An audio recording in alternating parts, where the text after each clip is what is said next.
Alors gouverner, c'est agir. Pour moi, c'est avant tout un signal d'optimisme envoyé à tous les étudiants, voire tous les professeurs, sur le thème de la maîtrise de leur propre destinée. Vont rejoindre des entreprises, ils y sont déjà. Ils ont le sentiment parfois d'être enfermés dans des processus. Et en fait, leur action sur ces processus ou en dehors de ces processus va leur permettre de gouverner leur devenir et de fait d'améliorer la gestion du collectif. Donc c'est un signal très fort et très positif. L'action en fait est perçue comme un risque entre guillemets positif qu'il faut savoir cultiver et développer. Gouverner, c'est agir, c'est justement ne pas être dans l'attente, de regarder devant soi et d'agir, de regarder l'avenir.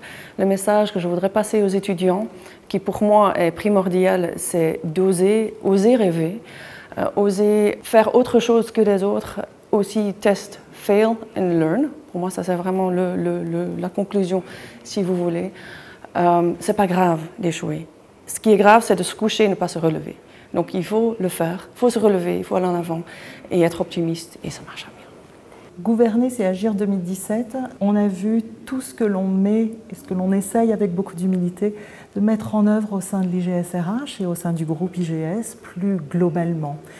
La pédagogie de l'encouragement, donner du sens à nos apprenants, laisser, oser essayer. On leur dit souvent, vous n'êtes pas dans une école ici, vous êtes dans votre laboratoire d'entreprise. Osez. Vous allez échouer, ce n'est pas grave, on vous aidera à vous relever et tout ça pour une seule et simple chose, d'aller à la réussite, d'être après le porteur de ces valeurs que l'on porte au sein de nos programmes, d'humanisme, de professionnalisation, d'entrepreneuriat et de les faire vivre après dans les entreprises. On a parlé de prendre le pouvoir d'action, c'est à eux d'agir demain, d'agir aujourd'hui et de transformer. Il faut que cette transformation soit accompagnée, encore plus par les DRH que nous formons, mais pas que les DRH. Je pense que tous les secteurs de l'entreprise sont concernés et si chacun met sa petite pierre à son édifice, on pourra faire des choses merveilleuses. Sur le fond, gouverner, c'est agir. On l'a vu avec un certain nombre d'interventions. La notion n'est pas évidente parce que l'une des conclusions, c'était de dire agir, c'est gouverner et gouverner, c'est réagir. Ce qui est fondamental, c'est, je crois, l'idée de l'action qui est derrière.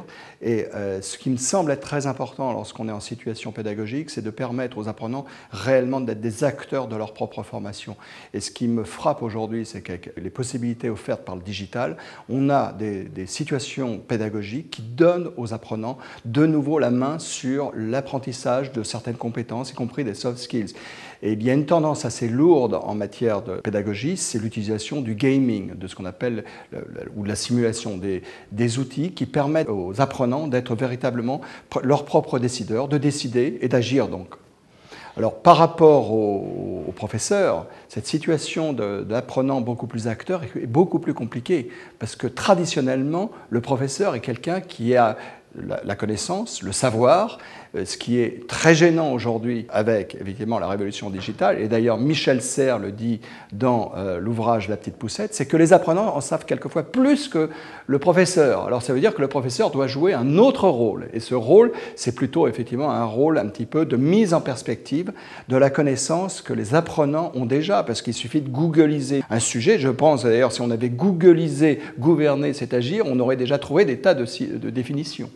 Notre premier enjeu, c'est la révolution pédagogique. Aujourd'hui, les apprenants ont accès à la connaissance sur tous les outils digitaux. La pédagogie descendante ne fonctionne plus. Donc il faut absolument que nos formateurs, nos professeurs prennent en compte cette notion et se remettre en cause et révolutionnent la pédagogie. En clair, organisent l'acquisition de la connaissance à travers des outils qu'on peut mettre sur une plateforme numérique et que la formation présentielle soit révolutionnée pour l'acquisition des compétences. Ça passe par la formation de nos formateurs, ça passe aussi par de nouveaux formateurs. Et en tout cas, c'est une forte attente de la part de nos apprenants, jeunes ou moins jeunes, qu'ils soient en formation initiale ou en formation continue. Là, en l'occurrence, il faut agir. Nos apprenants sont impatients et aujourd'hui, ils veulent apprendre autrement, d'où cette révolution pédagogique.